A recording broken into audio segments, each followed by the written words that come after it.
Bonsoir, comment ça va? Ça va comme un dimanche, Bertrand Picard, jour de best-of. Bonsoir à tous, ravi de vous retrouver sur Monaco Info. Une semaine riche en actualité vient de s'écouler où nous avons appris notamment que le Rolex Monte Carlo Masters aura lieu à huis clos. Les variants à la Covid-19 circulent-ils en principauté? Benoît de Sévelinge, directeur du CHPG, nous a éclairé à ce sujet. Nous avons également fait un détour par Madrid pour savoir comment l'Espagne fait face au coronavirus. Puis nous avons fait le bilan de l'année 2020 avec le directeur de la Sûreté publique, Richard Marangoni.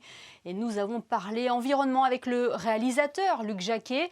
Et puis le saventurier, Bertrand Picard, mais aussi avec Annabelle Gégère-Sédou, qui nous a présenté le coach carbone de la mission pour la transition énergétique. Bref, sans plus attendre, voici le best-of de la semaine. On a un cumul de contamination, je dirais, qui est de moins 20 000 cas par semaine, donc c'est quand même très important. Les chiffres sont en baisse de manière générale, pas seulement au sein de la communauté de Madrid, mais dans d'autres régions espagnoles, ce qui fait que la plupart des régions aujourd'hui ont effectivement levé un certain nombre de restrictions. C'est l'économie qui a primé dans la région de Madrid? C'est l'économie qui a primé, évidemment. La présidente de la région a fait ce choix. Il semblerait maintenant qu'il n'y ait pas de corrélation entre la multiplication des cas et le fait que les restaurants soient ouverts. Alors, je parle pour cette partie-là, qui est la partie restauration. Je ne parle pas pour la partie des bars, mais pour la partie restauration, en tout cas. On l'a bien vu en Espagne, il y a des régions qui sont restées confinées complètement, où tout était fermé, et il n'y a aucune relation entre l'augmentation du nombre de cas et le fait que d'un côté ce soit fermé, de l'autre ce soit ouvert. Les hôtels sont ouverts, les musées sont ouverts, la culture est ouverte. Donc voilà, Madrid continue à vivre et je pense qu'aujourd'hui, en tout cas c'est la tendance, les autres régions d'Espagne prennent ce chemin-là. Ce sera un tournoi sans public, une première. Une première pour nous, mais pas pour les autres tournois, hein. C'est pas idéal, mais on va faire avec. C'est un crève-cœur ou c'est un moindre mal? Si vous m'avez posé la question il y a une année, oui, c'était vraiment, on était très très déçus. Maintenant, on s'y attendait un petit peu, hein. C'était pas un secret, hein. Il y a beaucoup de tournois, beaucoup d'événements. Australie, ils avaient commencé avec un peu de public, et bien, maintenant ils sont 5 jours huis clos. Non, ça ne nous a pas surpris. On est un peu déçus, mais on va tout faire pour faire un tournoi excellent dans tous les autres domaines, et notamment le domaine de la transmission télé. Et on a vraiment de très, très, très belles chaînes qui vont transmettre le tournoi. Et de notre côté, on va faire tout sur le site, que ça représente bien Monaco et le tournoi de Monte Carlo. Mais nous, en principe, on n'aura pas de quarantaine, mais tous les joueurs, avant de mettre le pied sur le site, ils doivent être testés. Et pas seulement une fois, tous les 4 jours, il faut refaire un test PCR. Je pense avec ça, on est couvert de toutes les mauvaises surprises. Et même s'il y a une personne qui soit positive, soit sur le site, soit dans l'hôtel, soit dans les voitures ou quelque chose, il y a déjà un protocole de s'occuper de cette personne et l'isoler tout de suite. Ça veut dire qu'on risque vraiment rien. On s'interroge sur le variant. Le variant, on l'a trouvé, donc il est en principauté, ça, il n'y a aucun doute possible. On s'en doutait, hein, ça ne s'arrête pas aux frontières. Mais est-ce que c'est le variant ou le virus qui évolue? Difficile à dire.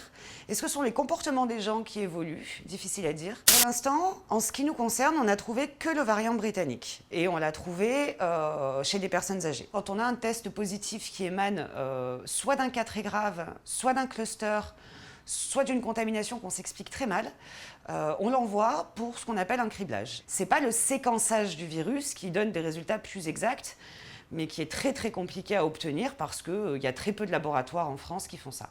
Le vaccin et les gestes barrières sont les seules armes dont on dispose. Le vaccin parce qu'il va limiter les formes graves de la maladie. On pense aussi de manière naturelle qu'il va limiter la charge virale. Donc si votre charge virale est basse, eh bien, vous serez moins symptomatique. Et si vous êtes moins symptomatique, vous contaminez moins votre entourage. Dans la mesure où aujourd'hui on hospitalise des jeunes sans comorbidité, dont on ne s'explique pas vraiment pourquoi ils font une forme aussi grave de la maladie par rapport à ce qu'on voyait en première vague, hein. Et je crois que le vaccin, même à titre individuel, aura un bénéfice certain. Le personnel est fatigué à plusieurs titres. Le premier, c'est que ça fait longtemps que ça dure. Ça fait quasiment 1 an qu'on est en crise. Et puis le personnel est touché. Aujourd'hui, à l'heure où je vous parle, nous avons 38 agents qui sont en arrêt maladie pour Covid. Il y a 10 jours, c'était 70. Donc je vous laisse imaginer que beaucoup de gens contractent la maladie et cette maladie, elle fatigue. Elle fatigue pendant l'épisode de contagiosité, pendant qu'on porte le virus, mais elle fatigue aussi après, c'est quelque chose qui est décrit. Et donc le personnel, de manière générale, est fatigué. On a des gens qui sont extrêmement impliqués, qui sont volontaires et qui donnent une énergie fabuleuse pour soigner les patients de toutes les maladies que l'on a à prendre en charge au CHPG. Et donc là aussi, c'est un petit appel à la population générale pour se rendre compte de l'effort incroyable qui est déployé par les soignants de cet hôpital. C'est une année, comme vous l'avez dit, assez particulière, assez exceptionnelle. Je suis heureux d'annoncer que la délinquance générale a baissé une nouvelle fois de presque 20%, ce qui est un chiffre, je pense, fort honorable. Parler ne serait-ce que des contrôles, peut-être un chiffre qui est assez évocateur. Depuis le mois de mars 2020, uniquement dans les mesures, je dirais, de Covid, de respect des prescriptions gouvernementales, nous avons procédé à 24 415 contrôles, dont 5 116 verbalisations. Le travail a été fait, donc je tiens à rendre hommage au personnel qui ont assuré cette mission et qui l'assurent toujours. Au-delà d'un chiffre d'augmentation, ce qu'il faut peut-être voir, c'est que nous avons réorganisé nos services, et notamment réorganisé la division de police judiciaire, pour être encore plus performants. Donc je dirais plutôt qu'une augmentation de la consommation, c'est une augmentation de notre activité. C'est-à-dire nous nous sommes donné les moyens de faire plus, et les résultats en attestent, puisqu'effectivement, il y a eu une augmentation des affaires que nous avons effectuées. Il y a quelques jours, nous avons eu la chance au CHPG de bénéficier d'un label qui est un label d'excellence européen. Et nous créons, dans les jours qui viennent, le premier centre d'excellence de prise en charge de l'hypertension artérielle à l'hôpital Princesse Grace. Autrement dit, un écosystème qui va améliorer et offrir le mieux de ce que l'on peut offrir en Europe pour prendre en charge l'hypertension artérielle. Non, cette vaccination n'est pas dangereuse pour les sujets hypertendus. Il y a eu une inquiétude ou un signal avec un des vaccins mis à disposition de la population, qui est le vaccin Pfizer-BioNTech. Et ce vaccin a été associé à des cas rapportés de poussée tensionnelle. Alors, il faut tout de suite être rassurant. Cet effet indésirable est transitoire, il est rare, puisque sur les 2140 effets indésirables rapportés, seuls 71 ont été attribués à l'hypertension artérielle, donc une prévalence très faible. Cette ambition, c'est celle de notre pays, de réduire nos émissions de gaz à effet de serre de moins 55% d'ici 2030 et d'atteindre la neutralité carbone en 2050. Et le constat est simple, pour tenir ces objectifs ambitieux, une politique gouvernementale est nécessaire, mais encore plus que toute la communauté monégasque s'empare des solutions que nous mettons à sa disposition. C'est vrai qu'aujourd'hui, on a tous envie de faire les choses facilement et de pouvoir les faire sur son smartphone. Donc c'est ce qu'on vous propose à travers cette plateforme numérique. Votre bilan, votre choix des actions, tout ça, vous pouvez le faire en ligne.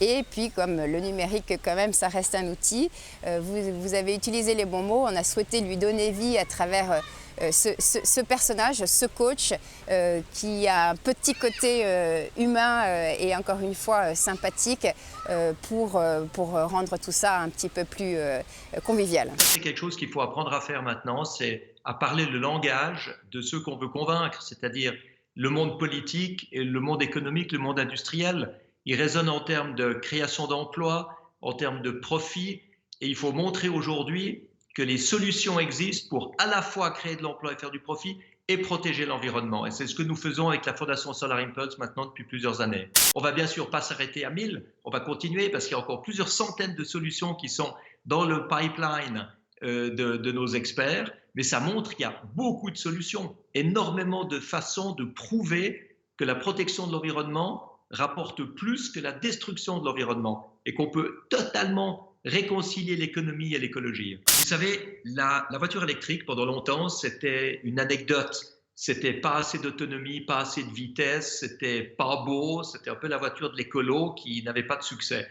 Et aujourd'hui, c'est complètement autre chose. Aujourd'hui, quand on voit ce que fait Hyundai avec la Veloster, c'est une voiture de course qui est beaucoup plus rapide qu'une voiture de sa catégorie avec moteur thermique. Et maintenant, ce qu'il faut, c'est vraiment montrer que c'est attrayant. Et le sport automobile, surtout à Monaco, avec cette tradition extraordinaire de vitesse et de technologie, eh bien, il y a aussi la passion du prince Albert pour l'environnement. Eh bien, maintenant, ça peut se mettre ensemble. Cette pandémie a donné un coup terrible à l'économie, ce qui a justifié maintenant que les gouvernements mettent des milliards d'euros à disposition pour ce qu'ils appellent la relance économique. Mais cette relance, elle doit se faire dans l'efficience et dans l'écologie et pas dans les vieilles technologies. C'est clair que ce serait aberrant de soutenir une entreprise automobile pour continuer à fabriquer des moteurs polluants qui seront de toute façon interdits dans les villes dans 5 ou 10 ans. Donc il faut que cet argent serve à stimuler tous les nouveaux secteurs technologiques dans la mobilité électrique, la rénovation des bâtiments, les smart grids, c'est-à-dire la gestion intelligente de l'énergie.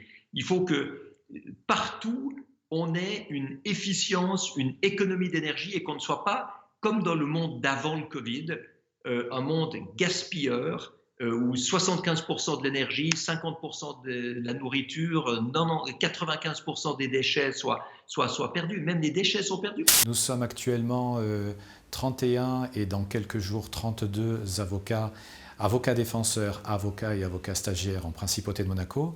Une jeune juriste vient tout juste de réussir l'examen du barreau et va donc accéder à notre profession. Et l'année dernière, une autre consoeur a également réussi l'examen du barreau et donc est venue renforcer nos rangs. Le palais de justice a été très limité dans ses accès pendant un certain temps. Puis petit à petit, des choses ont été mises en place pour arriver à faire face et à s'organiser et à ce que la justice puisse reprendre son cours. Alors pas de manière optimale, mais de manière suffisamment convenable en fonction des intérêts en présence et notamment du risque sanitaire. Il faut savoir que les avocats de Monaco remplissent quelques 1300 missions au titre de l'assistance judiciaire chaque année et notamment pour l'année 2020. Donc c'est un travail tout à fait considérable. Si vous avez des ressources inférieures à 1 666 € par mois, vous avez le droit à un avocat qui pourra défendre vos droits et vous assister. Mais se poser la question de l'accès aux droits pour la tranche intermédiaire entre ce seuil que je viens de citer et des gens qui ne pourraient pas nécessairement faire face à des frais de justice. Dans ce cadre, un projet est en discussion que nous appelons de nos vœux. Arrive à bout de souffle dans le modèle avec lequel il a survécu pendant des dizaines d'années et qui avait fait sa robustesse. Aujourd'hui, la révolution numérique est ici. Je pense qu'il faut aussi trouver des systèmes de financement qui soient justes avec les investisseurs, c'est-à-dire que les gens puissent gagner de l'argent avec ce qu'on produit. Je pense que le cinéma ne suffit plus. Aujourd'hui, il faut faire des bouquets. C'est tout le modèle d'Icebreaker, c'est-à-dire une expédition qui garde les droits de ces images et qui lui permet de faire des films de cinéma, certes pour le prestige, mais aussi des expositions immersives. On a vu que c'est quelque chose qui fonctionnait très bien. Toujours le vieux modèle de la télévision, mais qui permet de toucher un très très large public, et aussi une orientation très forte vers la pédagogie, vers les ONG, vers les éducateurs, pour arriver à partager nos expériences et nos savoir-faire. En l'occurrence, c'est l'opportunité monégasque, avec la digitalisation de l'économie qui nous a amenés à travailler ici, avec le soutien très fort du gouvernement et de la Fondation. Il faut trouver des modèles qui nous permettent d'acquérir un poids suffisant dans les investissements pour aller chercher des négociations qui soient favorables, qui nous permettent de garder les droits encore une fois. Et ce modèle des STO, tel qu'elle est mise en place à Monaco aujourd'hui, est exactement la solution qu'il nous faut. Le poids politique du souverain, aujourd'hui, son engagement politique sur la préservation de la planète est pour moi un gage de confiance, de fiabilité. Ça me permet de mettre dans ce sillage, dans ce trait de négociation qu'il a engagé de manière très forte sur les questions de l'océan, sur les questions climatiques, sur les questions de la biodiversité. Moi, je suis dans un environnement qui est politiquement très favorable, économiquement favorable avec le programme Expanding Monaco. Donc c'est pour ça qu'ici, on a toutes les conditions pour réussir, si je puis dire. Nous avons maintenu les écoles ouvertes, ça c'est très important. C'est un vœu pieux de la PEM, des parents d'élèves, des professeurs, des chefs d'établissement, des élèves. Mais malgré cela, la crise sanitaire impacte les épreuves du baccalauréat. Alors ça, c'est évident. On ne peut pas dire que la Covid-19 n'impacte pas les pauvres élèves de première et de terminale. Ce que je peux vous dire, c'est qu'au retour des vacances scolaires, malheureusement, au retour des vacances de Noël, on a constaté une recrudescence du virus. parce que les parents, les élèves, les amis, peut-être nous tous, nous ne sommes pas assez prudents.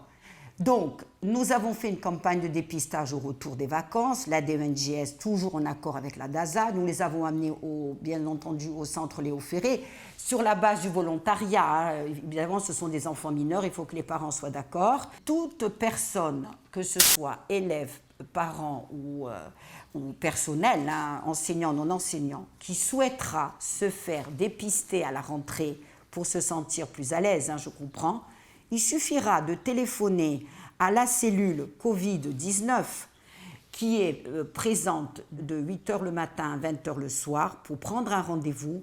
Il ne sera pas nécessaire d'avoir un certificat médical, absolument pas. Donc il suffit de prendre un rendez-vous téléphonique et les enfants auront l'autorisation, même sur leurs heures de travail. Bon, s'ils peuvent y aller à un autre moment, c'est mieux, mais ce n'est pas moi qui vais leur interdire d'y aller, pourront se faire tester. Prudence donc en cette période de vacances scolaires. Les vidéos qui vont suivre nous ont fait sourire ou impressionner. C'est le best-of des réseaux sociaux préparé ce soir par Alexandra Salustri.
Le best-of de la semaine est à présent terminé. Merci de nous avoir suivis. Rendez-vous dès demain pour un nouveau JT, de nouveaux invités, pour que vous soyez les premiers informés.